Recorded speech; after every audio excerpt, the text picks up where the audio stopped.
Hello friends, good evening. हर तरह की टेस्टों में आज की टेस्ट में भी हम 25वें नंबर के टेस्ट को कवर करेंगे। आज हमारा विषय है कि भारत की अर्थव्यवस्था के अंतर्गत पढ़ेंगे मेक इन इंडिया कार्यक्रम के उद्देश्य पढ़ेंगे। इसके बाद मूल्यह्रास क्या है इससे संबंधित पढ़ेंगे। इनाम पोर्टल के बारे में पढ़ेंगे। भारतीय अर्थव्यवस्था में लघु एवं कुटीर उद्योगों का महत्व के बारे में पढ़ेंगे। इसके बारे में फिर हम पढ़ेंगे कृषि क्षेत्र की मौजूद चुनौतियों का उल्लेख करते हुए बताएं कि ऐसे कौन से उपाय हैं जिनके द्वारा इस क्षेत्र को संकट से उभरा जा सकता है। तो फ्रेंड्स, इस वीडियो में नए हैं तो वीडियो को सब्सक्राइब कर लीजिए, चैनल से जुड़े रहिएगा, तभी आप लोगों को यह लगातार हमने जो अपडेट दे रहे हैं तो आपको मिलते रहेंगे। यदि आप लोगों ने उस 24 टेस्ट को नहीं देखा है तो प्लीज़ जाकर उस टेस्टों को लगाइए। ये मेंस 2024 की दृष्टि से बहुत ही ज़्यादा इम्पोर्टेंट प्रश्न है। तो चलिए हम अपने टॉपिक पर आते हैं। अब देखते हैं कि मेक इन इंडिया कार्यक्रम के उद्देश्य क्या है। पहले इसके हम उद्देश्य के बारे में समझेंगे।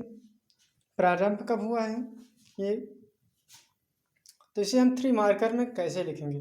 तो 3 मार्कर के लिखने के लिए सबसे सिंपल प्रोसेस है कि पहले हम इसका प्रारंभ लिखेंगे।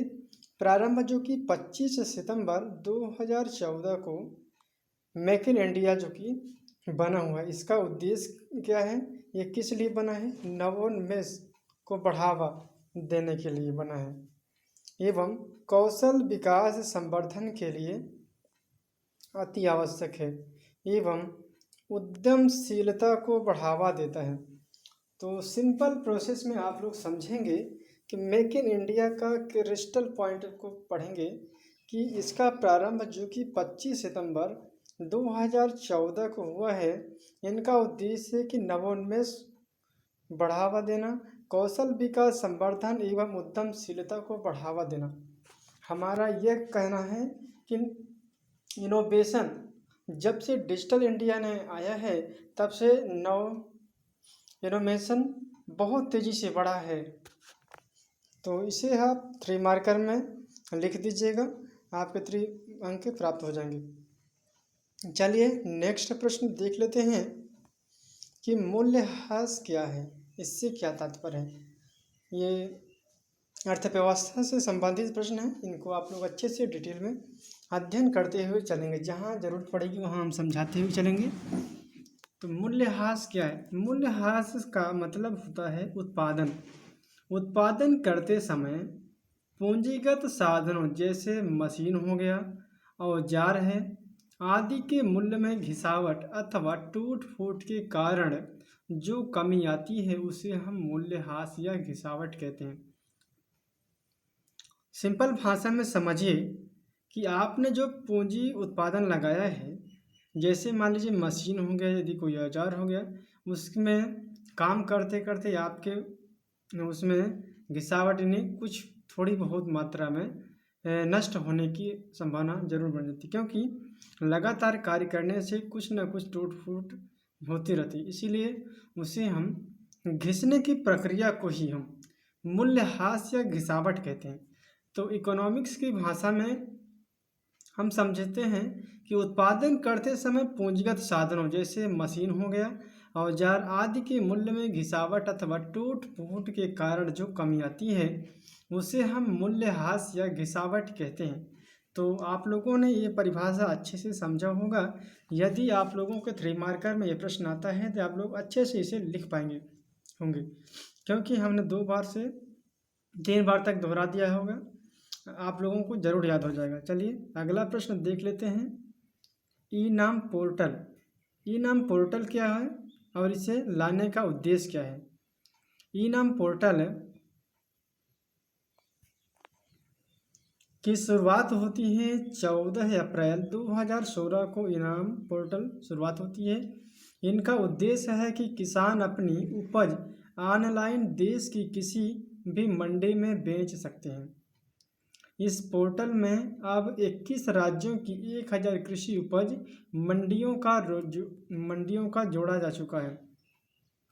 तो ई नाम पोर्टल को आप लोग बहुत ही सिंपल एवं सरल शब्दों में आप लोग समझेंगे कि ई नाम पोर्टल होता क्या है। तो ई नाम पोर्टल की शुरुआत 14 अप्रैल 2016 में हो जाती है। इसका उद्देश्य है कि किसान अपनी उपज ऑनलाइन किसी भी देश या मंडी में बेच सकते हैं। यह मुख्यतः 21 राज्यों की 1000 कृषि मंडियों से जोड़ा गया है। तो आप लोग अपना इकोनॉमिक्स किसी भी देश के साथ कर सकते हैं, अपने स्टेट के साथ भी कर सकते हैं या फिर राज्य के साथ भी कर सकते हैं, लेकिन कर सकते हैं। तो फ्रेंड्स ये नाम पोर्टल आप लोगों को अच्छे से समझ में आ गया होगा। मैं उम्मीद करता हूँ कि जो मैं कंटेंट बोल रहा हूँ आप लोगों को अच्छे से रिकॉल होता जाता होगा। चलिए हम नेक्स्ट प्रश्न को देखते हैं। हमारा नेक्स्ट प्रश्न है कि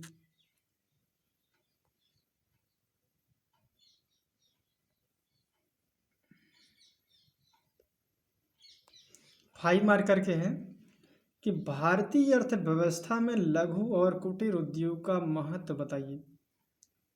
आपने लघु एवं कुटीर उद्योगों के बारे में तो बहुत ही सुना होगा, क्योंकि हमारा ये स्टेट जो है ये हमारा इंडिया ही है, लघु एवं कुटीर के उद्योगों में शुरुआती दौर में बहुत ही आगे था। लेकिन अंग्रेज़ों के जब शासनकाल में बहुत ही ज़्यादा समृद्धशाली एवं इसे जब आप अंग्रेज लोगों ने देखा कि यहाँ की जनता जो है बहुत ही समृद्धशाली और कुशल से रह रहे हैं, आपसी कोई लड़ाई नहीं, भाईचारे के साथ रहते हैं, तो उन्होंने सोचा है कि हमने इन कुटीर उद्योगों के बारे में अच्छे से जान लें कि कहाँ कहाँ पर है, फिर हम इनके माध्यम से इस्तेमाल करेंगे। तो वही इकोनॉमिक्स की भाषा में आप लोग पढ़ेंगे कि लघु एवं कुटीर उद्योग के महत्व के बारे में। तो ऐसे उद्योग जिसमें किसी परंपरागत वस्तु या उत्पादन परिवार के सदस्यों तथा कुछ वैतनिक श्रमिकों की सहायता द्वारा किया जाता है। ये परिभाषा आप लोगों को थोड़ी समझ ना आ पाई हुई, चलिए मैं डिटेल से समझाता हूँ कि परंपरागत वस्तु उत्पादन परिवार के सदस्यों श्रमिकों की सहायता। कहने का अर्थ है कि परिवार जो कृषि कार्य करते हैं उन्हीं में उनके परिवार सभी मिलकर कार्य करते हैं, उन सभी के सामूहिक रूप से कार्य करने की क्षमता को ही हम लघु कुटीर उद्योग के अंतर्गत देख सकते हैं। तो इकोनॉमिक्स की भाषा में ऐसे उद्योग जिसमें किसी परंपरागत वस्तु का उत्पादन परिवार के सदस्यों तथा कुछ वैतनिक श्रमिकों की सहायता द्वारा किया जाता है। तो इम्पोर्टेंट फैक्ट आप लोगों को समझ में आ गया होगा। चलिए इनके महत्व के विषय में समझेंगे। इनका महत्व है कि इन उद्योगों के संचालन में पूंजी, प्रशिक्षण तथा हल्के औजारों की आवश्यकता होती है। इन उद्योगों के संचालन में पूंजी, प्रशिक्षण तथा हल्के औजारों की आवश्यकता होती है। खेतिहर श्रमिकों को अतिरिक्त आय का साधन प्रदान करते हैं। तो लघु एवं कुटीर उद्योगों के माध्यम से बहुत ही ज़्यादा फायदा होता है। इसमें पूंजी, प्रशिक्षण एवं हल्के औजार की आवश्यकता होती है। इसमें ज़्यादा परेशान होने की ज़रूरत नहीं है। इसमें खेतिहर मजदूर को अतिरिक्त आय का साधन प्रदान करता है। अगला है कि कृषि भूमि पर जनसंख्या के भार को कम करता है। कृषि भूमि पर जनसंख्या के भार को कम करने में सहायक है। इन उद्योगों का विकास देश के संतुलित एवं बहुमुखी विकास के लिए आवश्यक है। इन उद्योगों का विकास देश के संतुलित एवं बहुमुखी विकास के लिए आवश्यक है। तो इस प्रकार 5 मार्कर के प्रश्न यहीं पर एंड होते हैं। तो लघु एवं कुटीर उद्योगों के महत्व अभी देखा होगा, इनके बहुत सारे महत्व हैं। अगला प्रश्न आ जाता है 11 मार्कर के कि कृषि क्षेत्र की मौजूद चुनौतियों का उल्लेख करते हुए बताएं कि ऐसे कौन से उपाय हैं जिनके द्वारा इस क्षेत्र को संकट से उभरा जा सकता है। कृषि क्षेत्र की मौजूद चुनौतियों का उल्लेख करते हुए बताएं कि ऐसे कौन से उपाय हैं जिनके द्वारा इस क्षेत्र को संकट से उभरा जा सकता है। विगत 50 वर्षों के दौरान हरित क्रांति की अपनाए जाने के बाद भारत खाद्य उत्पादन में 33 गुना बढ़ा है, जबकि जनसंख्या में 2.55 गुना वृद्धि हुई है। किंतु इन किंतु किसानों की आय वृद्धि संबंधी आंकड़े अभी भी निराशाजनक है। विगत 50 वर्षों में हरित क्रांति के अपनाए जाने के बाद भारत का खाद्य उत्पादन 37 गुना बढ़ा है, जबकि जनसंख्या में 2.55 गुना वृद्धि हुई है। किंतु किसानों की आय वृद्धि संबंधी आंकड़े अभी भी निराशाजनक हैं। कारण क्या है कि जोत का छोटा आकार होना, बढ़ते जनसांख्यिकी दबाव, कृषि में प्रच्छन्न बेरोजगार और वैकल्पिक उपयोगों के लिए कृषि भूमि के रूपांतरण जैसे कि औसत भूमि धारण में भारी कमी देखी गई है। जोत छोटा आकार होता है, बढ़ते जनसांख्यिकी दबाव में कृषि की प्रच्छन्न बेरोजगारी और वैकल्पिक उपयोगों के लिए कृषि भूमि के रूपांतरण जैसे कारणों से औसत भूमि धारण में भारी कमी देखी गई है। अगला हमारा आ जाता है गुणवत्ता युक्त बीजों का अभाव यहाँ देखा गया है। गुणवत्ता युक्त बीजों का अभाव में किसानों तक उच्च गुणवत्ता वाले बीज पहुँच ही नहीं पाते, ये दूसरा कारण है। गुणवत्ता युक्त बीज किसानों के पास नहीं पहुँच पाता है। और तीसरा कारण क्या है? तीसरा है कि सिंचाई सुविधाओं का अभाव है। तो प्रकृतिक पर अत्यधिक निर्भरता के कारण कभी कभी किसानों को नुकसान का भी सामना करना पड़ता है। सिंचाई सुविधाओं का अभाव, प्रकृति अत्यधिक निर्भरता के कारण कभी कभी किसानों को नुकसान का भी सामना करना पड़ता है। चौथा फैक्ट है विपणन। विपणन क्या है कि विपणन सुविधाओं के अभाव में किसान स्थानीय व्यापारियों और मध्यस्थों पर निर्भर रहते हैं, फलतः उचित मूल्य प्राप्त नहीं होता। विपणन सुविधाओं के अभाव में ही किसान स्थानीय व्यापारियों और मध्यस्थों पर निर्भर रहते हैं, फलतः उचित मूल्य प्राप्त नहीं होता है। पांचवा टॉपिक है कि पूंजी का अभाव। ये बहुत बड़ा समस्या है कि किसानों की आय में कमी होने से ऋणग्रस्तता आ जाता है, आत्महत्या जैसे घटनाओं में बढ़ोतरी हो जाती है। तो अभी आप लोगों ने इनके कारणों को समझा है, आप इसके उपाय को समझेंगे कि आखिर ये इनके कौन से ऐसे उपाय हैं कि करने से इन समस्याओं का हल किया जा सकता है। पहला फैक्ट है कि पशुधन और मत्स्य पालन क्षेत्र के योगदान को देखते हुए आवश्यक है कि इन क्षेत्रों पर होने वाले व्यय में वृद्धि की जाती है।